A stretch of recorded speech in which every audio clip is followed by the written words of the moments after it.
Hey guys, thanks for joining me for checking out Resistance 3. The newest Resistance. Hi, Brett Shoemaker, Ryan Davis here as well. This is the third Resistance after, what, 2 spin-offs for the PSP? One? Just the one. I think they've got one that's coming. one for There's Vita. a Vita one on the way. Yeah. But this series, let's say this series has had a rocky progression thus far. It's had its ups and downs. Yeah, I mean, the first one was... That second game was shit. Yes. I mean, but the first one was a launch game. Its premise is still fucking great. The idea of Hitler never became the worst threat to the world during World War II, and instead it was this monster alien threat called the Chimera. Who are really us. Yes. I mean, if you think about it, that's terrifying. The fact that a virus is transforming humanity into a different race as they use that to take over the world. Is that the big twist? I don't want to hold you up here too much. I'll let you hop in. But I mean, I have not actually played any of these games, but I am somewhat familiar with that fiction. But was that the big reveal? That's pretty upfront. That's the Chimera virus and the explanations behind it. Well, do they explain where all the weird alien technology comes from? So that is probably the weirdest thing about this franchise is that R2, definitely tried to be a much more ambitious sequel. I think stumbled as a result of that. Also, it broke under the pressure of Insomniac's 2-year dev cycle that they've been doing since the PS2. Yeah, those guys are prolific. They had a 1-year dev cycle on the PS2 era when they were putting out like Ratchet after Ratchet after Ratchet. Then that bumped up to 2 years for these new games, and they switched into a 2-team studio. The R2 kind of made them realize, hey, we need more time. We can't do the games we want to make with the scale they want to make them at. So this is the first game from Insomniac that's had a full 3 years, and I definitely think it shows. Let's dive in here. So I will just start at the first level because I think it shows off their new engine, which is brand new for this game. It's got some pretty amazing lighting effects, and this game it doesn't pretend R2 didn't happen. It does technically pick up the events after R2, but feels very much like it's telling its own story that also just happens to be finishing out what was started in 1 and 2. So you are trying to get from Oklahoma to New York, New York. Yeah, so there is there's this tower that was activated at the end of the events of Resistance 2 that is basically cooling down the planet as a way of exterminating the rest of the human race before the Chimera come in.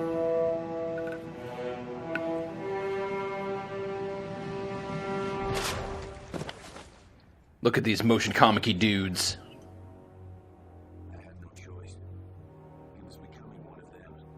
Yeah, this is the new character, Joseph Capelli, who has been mentioned throughout the series. He hasn't actually been shown before? He has, yeah. Okay. No, you see him in R2 and you rescue him. Okay. I don't recall if he was in the first one or not. The Hale sample. Dr. Malikoff found a unique protein in Hale's blood. He isolated it, created a vaccine. Finally, a cure for the Chimera virus. We were all inoculated, saved again by Hale one last time. Hale was the hero, and I was the villain. So it's possible to catch Chimera, basically. Yeah, that's basically the how whole it starts. premise It's it's very common in alien lore to use I believe the pronunciation is the Tunguska incident, which is where a meteor crashed in Russia. I want to say in the 40s. Yeah, like flattened like 2 square kilometers or something. It's real essential to the X-Files lore. Right. That's where the black goo comes from in that series, and that is basically speculated to be the beginning of the Chimera incident in this. It's kind of a catch-all for alien sci-fi. And so yeah, it begins by converting humans into Chimera, and then they basically are able to establish, like a wormhole to start building technology here on Earth, and that is how they begin traversing through. This is post the U.S. invasion. Basically, everything is falling apart, and the game does a really good job of selling this. That everything is bleak, like it's over for humanity. Like they're just waiting for the axe to fall. Like there's no fighting back. It's only survival.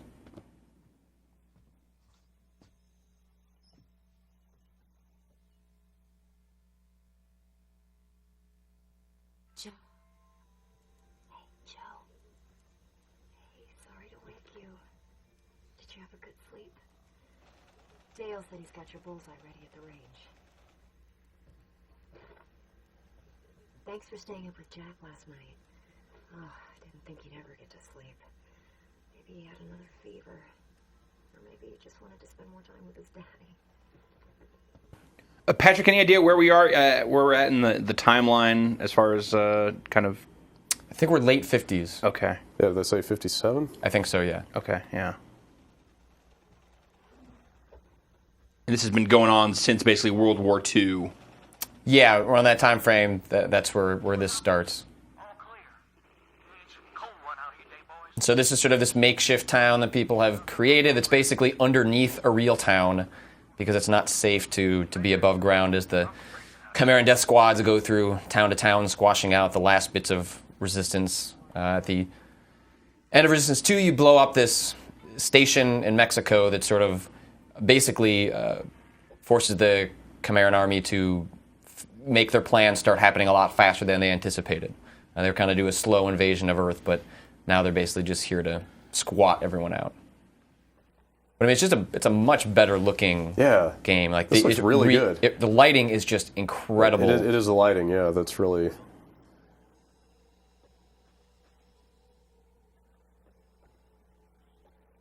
There'll be a really good instance of that coming up when we first start seeing the Chimera. But I mean, yeah, like it looks really nice. You can tell they've spent their 3 years wisely. And I mean, you know, time and again when you get these exclusives on PS3 where the developer really puts a lot of effort into maximizing the console, like the results are pretty impressive. You know, Uncharted, Killzone. Yeah, and this is Insomniac's been working on this hardware for years now, and you know they're going multi-platform. You know, they've kind of publicly speculated this may be their last Resistance game, and it definitely feels like this. You know, what they had set out to do with the first one, this kind of is a fully realized vision of. You get some closure out of this game. You feel like if it ends here, yes and no. I feel like more like it's the Resistance game Insomniac always wanted to make. They leave, without getting too spoiler, they leave too many gaping holes in the narrative that I didn't feel the closure I was hoping for, at least in terms of the mythology. Well, let's go talk to Dale.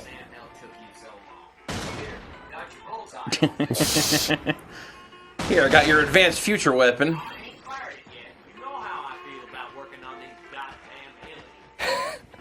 So in this game does have a co-op mode, which it brings back. I believe a co-op campaign was missing from Resistance 2, but there was a co-op multiplayer campaign. Hey, look. And Joe's got a bullseye. They actually... Watch you practice? Neato. Let's see after I finish this. Come on, Joe.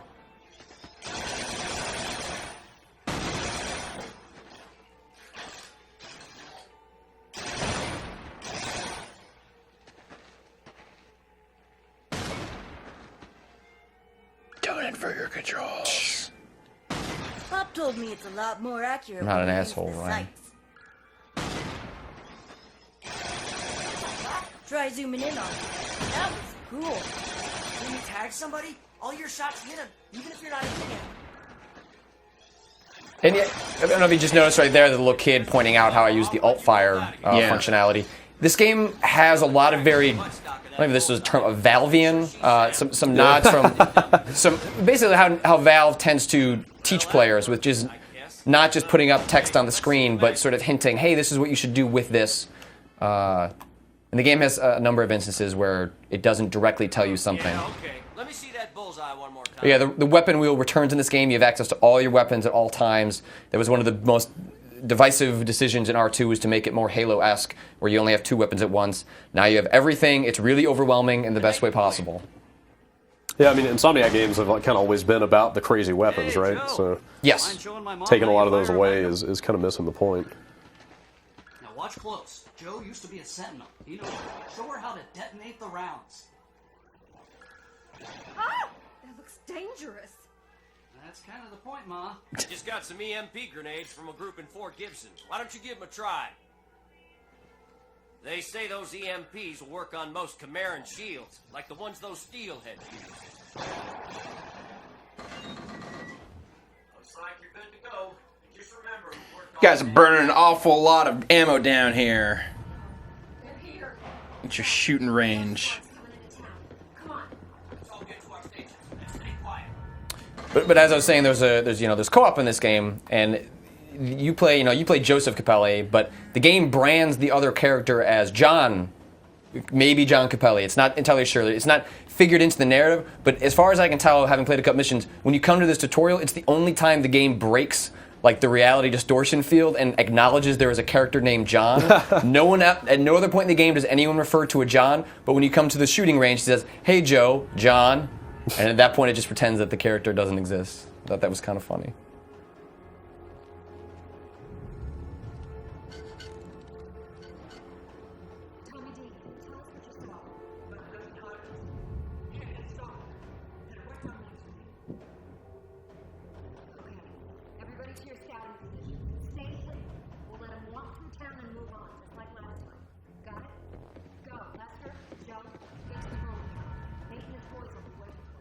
You got it.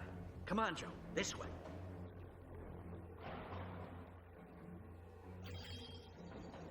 This game has a lot of wait for the NPC to open the scripted door events that can be a little frustrating, but Resistance is definitely a roller coaster. So this is one of the best examples. Man. Stay low.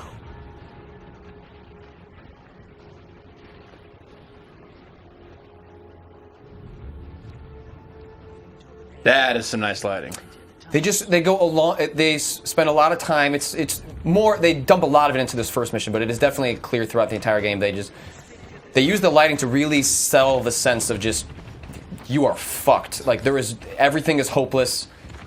You are not going to win this. Like the Chimera have taken the planet. Just try and survive as long as you can, as being happy as you can. And moments like this go a long way towards really enforcing that feel.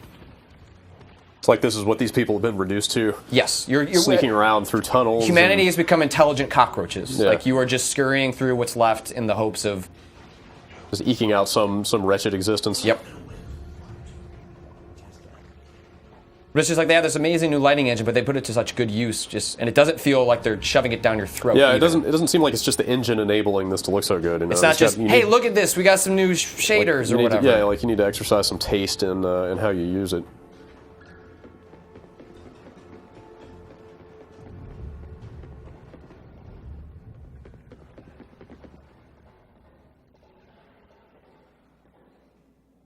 Those are some of the things they used to send in troops, if I recall correctly.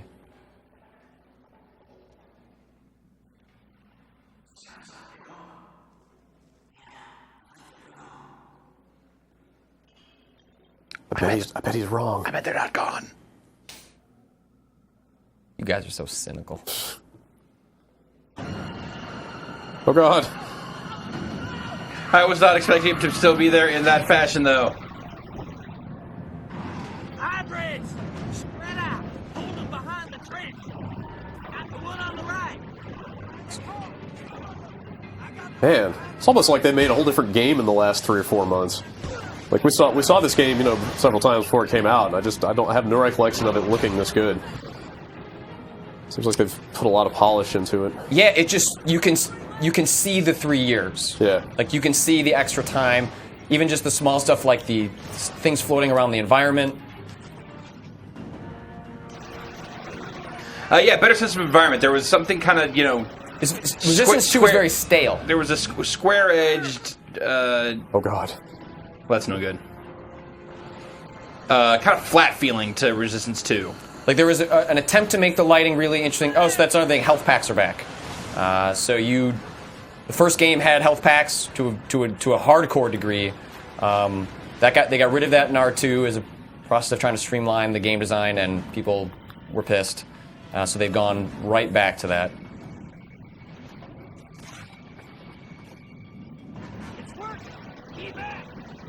I love that. Some Zorg patented technology right there.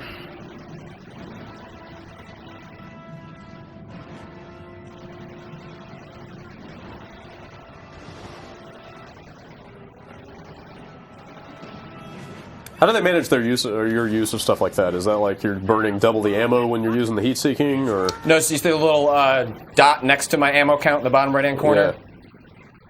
So that every time you use one of the special abilities, it's just coming out of that. Oh, okay. So you're still using bullets, or in this case you are, and other weapons will just have, maybe a grenade. Ooh. So it won't come out of your bullet count.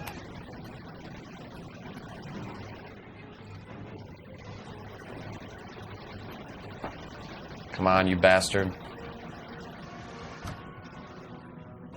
It's working. Keep at it. It's about to go down. Boom. That'll do it. Hell of a job, Joe. Now let's clean up this mess. Some death squad. It seems like they're providing you with no shortage of weapons and ammo thus far. Yeah, that was one of my concerns. When you go to the I guess old school design of having health packs rather than just regenerative health, that you run the risk of making the game too hard. But there are plenty of health packs. It actually works out really nicely because it creates a decent amount of tension in some of the more difficult scenarios, because you have to jump out of cover and go find some more health, which is the whole impetus behind that design philosophy. But it's never a situation where there isn't some. It's a matter of, do you want to give up your cover in hopes of finding some more health? In a multiplayer, the health regenerates. So if you get in a nasty firefight and walk off, it's not like there's health packs littered around the multiplayer environments. You just stand still, and eventually you'll get it back.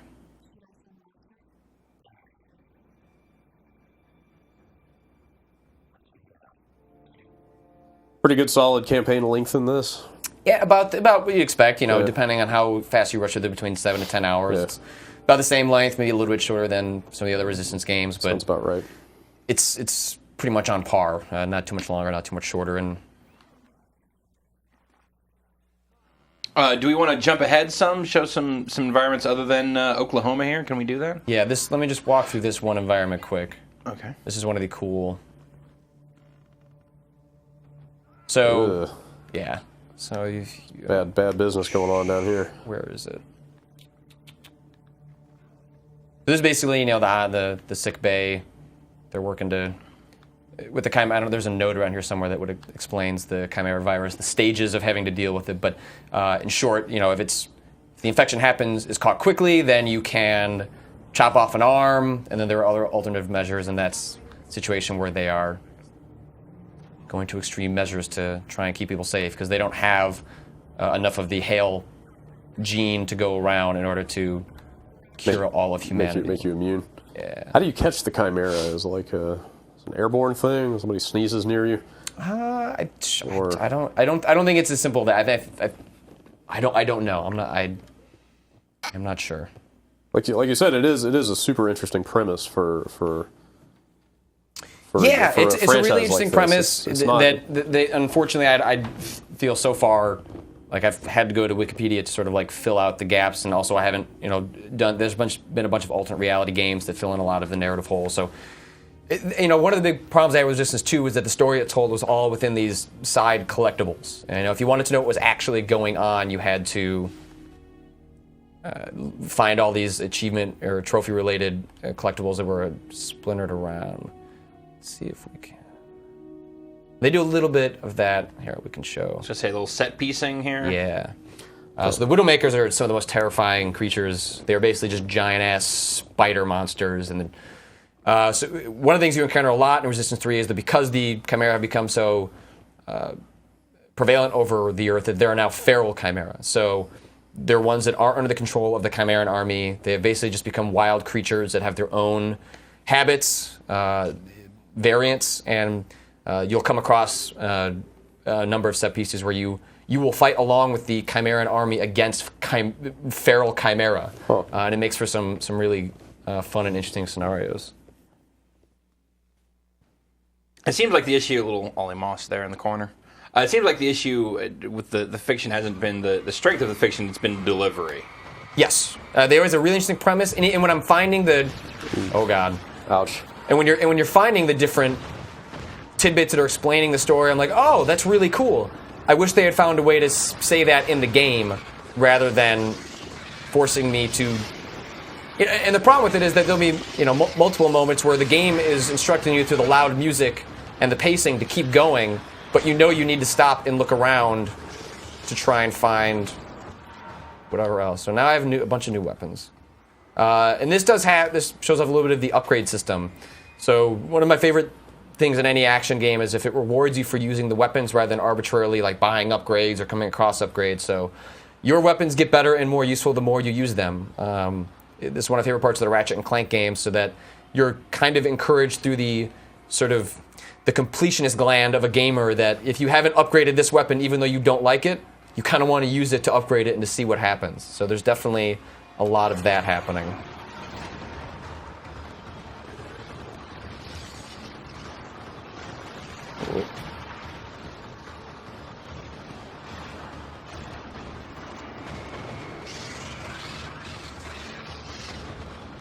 You got nasty Chimera spit all over you.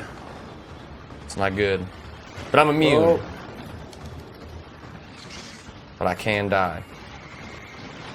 Yeah, you're getting into a bad way here. Yeah, the Widowmaker battles are not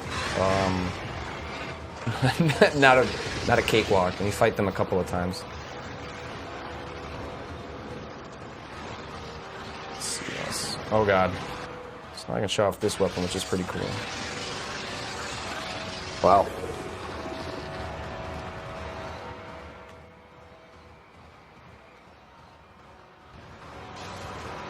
This is like the all-fire. I don't have any ammo on it right now, but the all-fire for that one basically drops down this giant orb that just shoots electricity all around it, but then also picks up those enemies and tosses them around like rag dolls.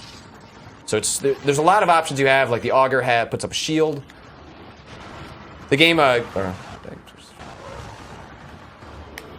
game has a lot of instances like of secondary things working as crowd control. So you'll be ambushed by tons of enemies, and it's up to you to basically remember that you have all of these tools available for you. The marksman, it's alt fire, puts down little automated turrets. That one's got the orb. I don't have it here, but my favorite weapon and new weapon in the game is called the Mutator, which is basically, remember the goo gun from Unreal Tournament that shoots out little green drops? This one shoots out like pukish looking ones that when it makes contact with an enemy, they begin to grow like pulsing zits and then begin to vomit, scream, and then explode. And its alt fire is a gas dispersant variant that is good for taking on groups. So you can shoot, like one of the achievements is getting 6 people to turn into these horrible creatures all at once. Trophies, please. Sorry.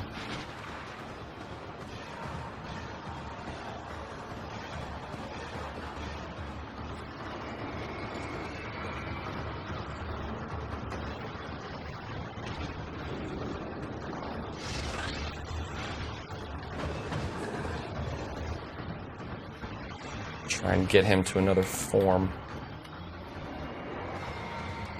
Oh god.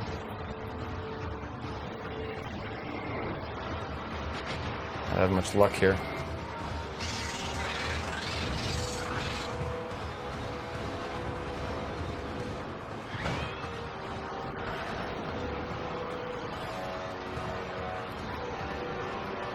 God.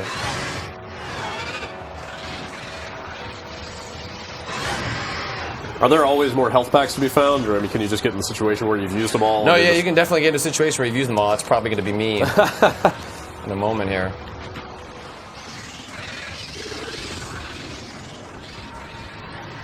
But again, like, yeah, you just keep searching around the environment. There's another one. There's another one. So they are generous with the health packs. Let's see if I can.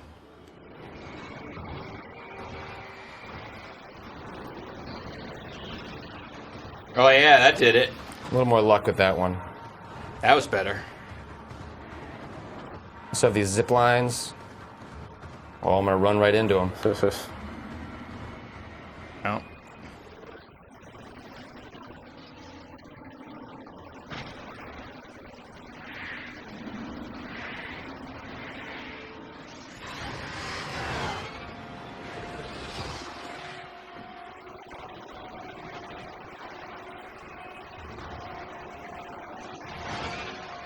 Oh god. Just Chimera vomit everywhere.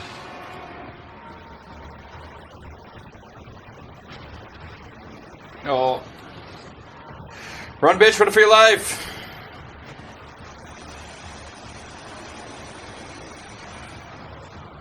Wow. That looks promising. I think he has one more form, which I'm not sure I'll spoil here. But yeah, I mean, the game is just a much better put together Resistance game. It really feels it lives up to, like, the first one. It was a launch game, so it can ride on interesting premise and Insomniac weapons pretty well. The second one was just too lofty for what it wanted to be, and they made some really poor decisions that. I remember that game was going to have all sorts of downloadable content, and they just scrapped all of it because, especially the multiplayer community, just straight up rejected that game. There's a pretty hardcore Resistance 1 following, and they were not fans of what they did with the second one, but of what I played of the third one's multiplayer, it seems well put together and fun, and I don't know. I think, especially if you're a Resistance fan, you're really going to dig this. It's the most emotionally charged one, and if you haven't played one before, or the second one turned you off, there is good reason to check out this one because it's just, as a shooter, it's really enjoyable. It's got some great weapons, and yeah, it's pretty as hell. It's a very pretty game. Seems like they're just kind of back to form. Yeah, in pretty much every aspect here. Yeah, and if this is what they go out on, wouldn't be a bad way to do it. I'll go out on all of this Chimera vomit. That's terrible. Wow. So that's Resistance 3. That is Resistance 3. Available this week on the PlayStation 3. Yep. We were we've only just scratched the surface looking at the single player. There's two-player cooperative as well as a big-ass multiplayer component. Yep. As well. So, Patrick, thanks for running us through this grim future past. And Brad, thanks for riding alongside. As we get drenched in Chimera. Smells like excrement. Why does it smell like pineapple?